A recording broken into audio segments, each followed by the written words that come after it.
Dear students, आज हम बात करेंगे अमीबाइसिस डिजीज के बारे में।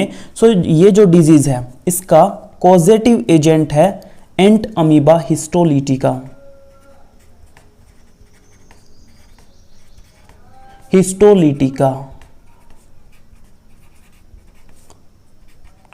जो कि एक प्रोटोजोआ है।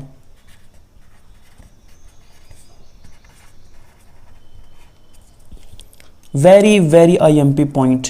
अगर बात करें कि सबसे ज्यादा कौन से ऑर्गन को नुकसान पहुंचाता है, so it's major infected organ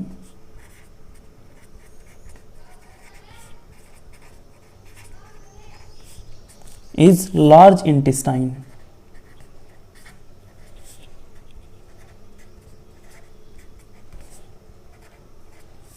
large intestine पे ये अपना सबसे ज्यादा प्रभाव दिखाता है।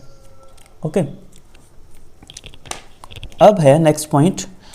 ये एक तरह का एंडोपैरासाइट है। देखो बच्चों, पैरासाइट दो तरह के होते हैं। एक जो बॉडी के ऊपर रहता है जिसे एक्टोपैरासाइट बोलते हैं, जो बॉडी के अंदर रहता है उसे बोलते हैं एंडोपैरासाइट। और क्योंकि इंटेस्टाइन पे अटैक करता है इसीलिए हम इसे बोलते हैं इंटेस्टिनल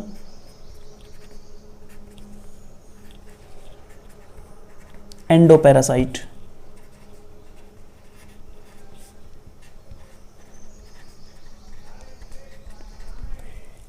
ओके अब देखिए इसका ट्रांसमिशन कैसे होता है, ये फैलता कैसे है।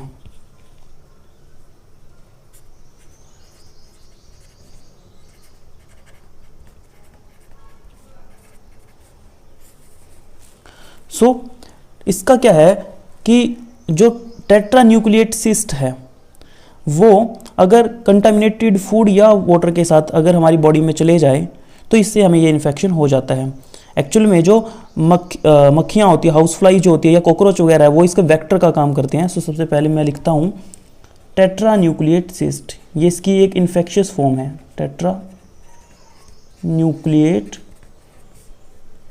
Cyst as the name indicating tetra मतलब कि चार, न्यूक्लिएट यानी कि न्यूक्लियस, यानी कि ये एक ऐसी फॉर्म होती है जहाँ पे इसके अंदर चार न्यूक्लियस अपीयर होते हैं। ठीक है, ये वाली फॉर्म बहुत डेंजरस फॉर्म होती है। और अगर इस फॉर्म को, इफ दिस फॉर्म इज इंगेस्टेड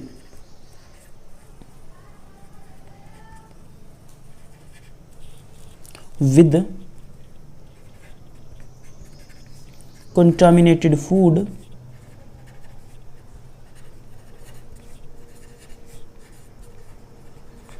और वाटर,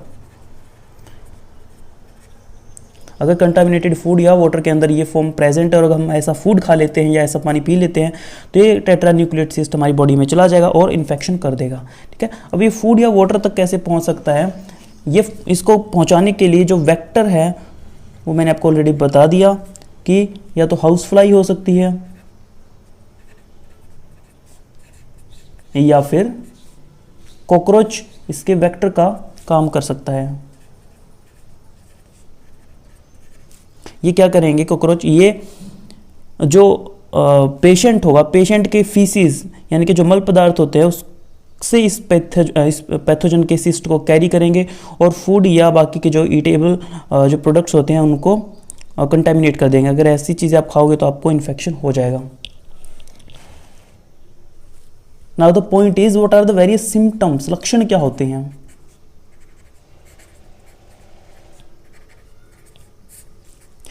तो ये पैथोजन जब हमारी बॉडी के अंदर जाता है तो एक डेंजरस एंजाइम सिक्रेट करता है जिसे बोलते हैं साइटोलाइसिन एंजाइम। सो पैथोजन सिक्रेट्स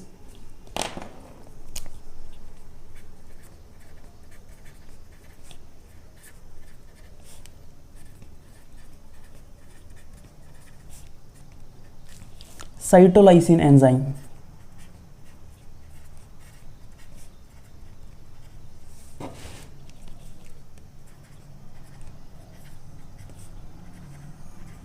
और ये जो एंजाइम है ये इंटेस्टिनल म्यूकोसा को डैमेज कर देता है। सो ये क्या करता है, डैमेज आवर इंटेस्टिनल म्यूकोसा।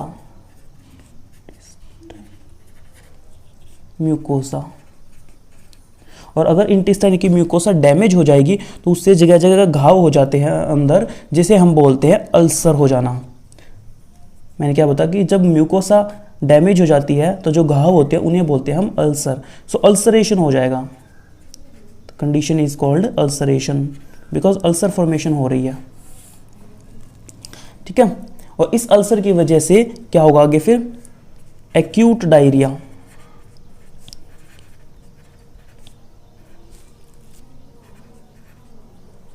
यानी कि दस्त वगैरह लग जाएंगे, और अगर ये जो सिचुएशन है ज़्यादा टाइम तक बनी रहे तो और ज़्यादा वर्स्ट सिचुएशन हो जाती है, जिससे क्या होता है, स्टूल with excess mucus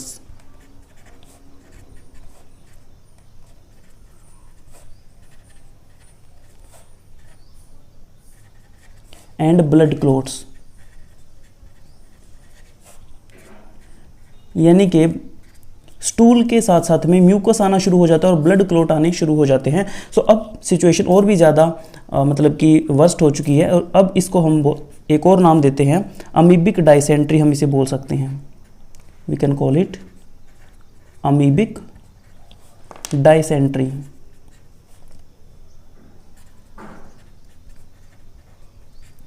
तो ये हुआ अमीबाइसिस के बारे में। अगर बात करें इसके डायग्नोसिस की, तो इसको डायग्नोज करने के लिए इसका स्टूल सैंपल लिया जा सकता है पेशेंट का, जहाँ पे हम टेट्रा न्यूक्लिएट जो सिस्ट होता है उसकी प्रेजेंस को चेकआउट करते हैं।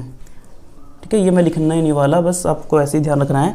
अब इसकी थेरेपी क्या होती है, मतलब डॉक्टर के पास जाओगे तो डॉक्टर कौन सी दवाई रिकमेंड करेगा, तो डॉक्टर जो सबसे ज़्यादा आज के टाइम में जो एंटीबायोटिक है वो आपको देगा, जो चल रही है मेट्रोनिडाजोल।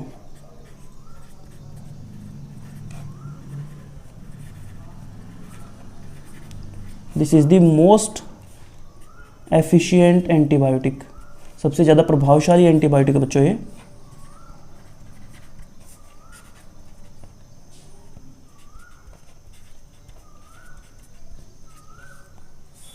ये रिकमेंड की जाती है अमीबाइसिस के केस में। ओके, बहुत इजी सा है, कोई ज़्यादा इसमें रॉकेट साइंस है नहीं। अब इसके बाद एक और डिजीज़ मैं कवर कर रहा हूँ, दैट इज कॉल्ड एस्कैरियासिस।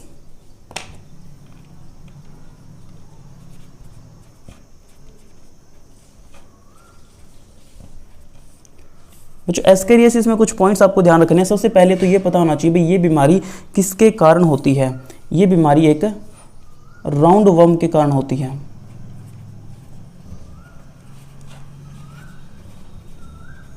अब नेक्स्ट पॉइंट कि उस राउंड वर्म का नाम क्या है, तो उसका नाम है एस्केरिस लुम्ब्रिकॉइडिस।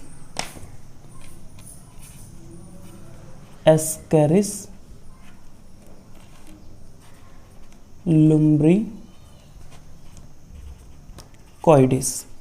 ओके, यहां पे क्वेश्चन पूछा जाता है। अब अगर बात की जाए मोस्ट इन्फेक्टेड ऑर्गन कौन सा है, तो एस्कैरियासिस के केस में सबसे ज्यादा प्रभाव पड़ता है इंटेस्टाइन के ऊपर, और ये भी एक तरह का एंडोपैरासाइट ही है बच्चों। जो राउंड वर्म है it is also an intestinal endoparasite. ठीक है, एक बात आपको ध्यान रखनी है कि ये आपने सुना होगा छोटे बच्चों को कीड़े हो जाते हैं पेट में, तो वो इसी की वजह से होता है, जिसकी वजह से उनके जो इंटेस्टाइन है उसमें इतने सारे कीड़े हो जाते हैं कि वो इंटेस्टाइन अंदर से ब्लॉक हो जाती है, जो एक बड़ी डेंजरस सिचुएशन होती है। ठीक है, तो सबसे पहले बताता हूँ मैं, ये तो मैंने बोल दिया कि राउंड वर्म क्या है, it is more common in children.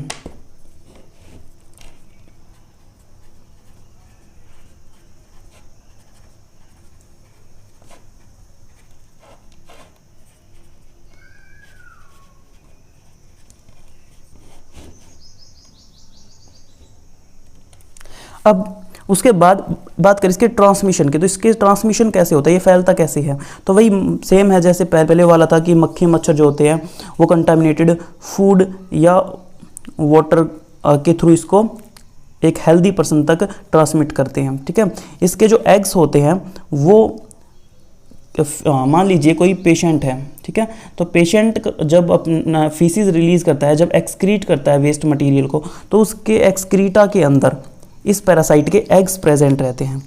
अब उन एग्स को जब मक्खी या मच्छर उठा लेते हैं, पिक कर लेते हैं और वो आपके खाने में छोड़ देते हैं, ऐसा खाना खाने से आपको ये प्रॉब्लम हो सकती है। बात करें अगर इनके सिम्टम्स की,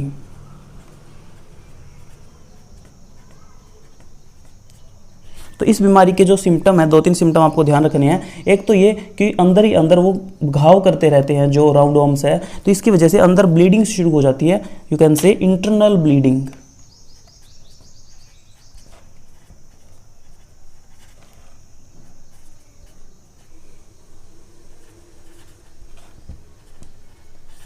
ओके, इसके अलावा मांसपेशियों में दर्द रहता है, so you can say muscular pen.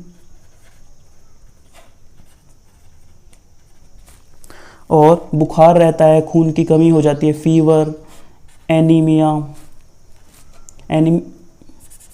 Anaemia यानी कि बच्चों खून की कमी, स्पेशली आरबीसी की। इसके अलावा मैंने बताया कि जब इनकी संख्या बहुत बढ़ जाती है तो इंटेस्टाइन अंदर से ब्लॉक हो जाती है, सो ब्लॉकेज ऑफ इंटेस्टाइन।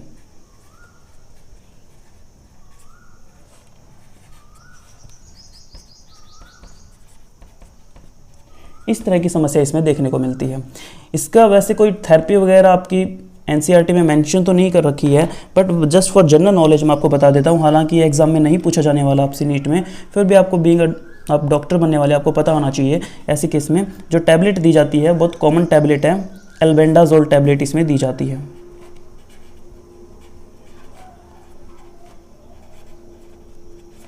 एल्बेंडाजोल से वो जितने भी पेट में कीड़े होंगे या इंटेस्टाइन में, पेट कहने में आ जाता है कॉमनली, बट वैसे वो कीड़े जो है एक्चुअल में इंटेस्टाइन में है। ओके, तो इंटेस्टाइन के सारे कीड़े मर जाएंगे और वो स्टूल से या मतलब कि जो बॉडी का जो वेस्ट है उससे बाहर निकल जाते हैं। सो ये टैबलेट यूज़ की जाती है।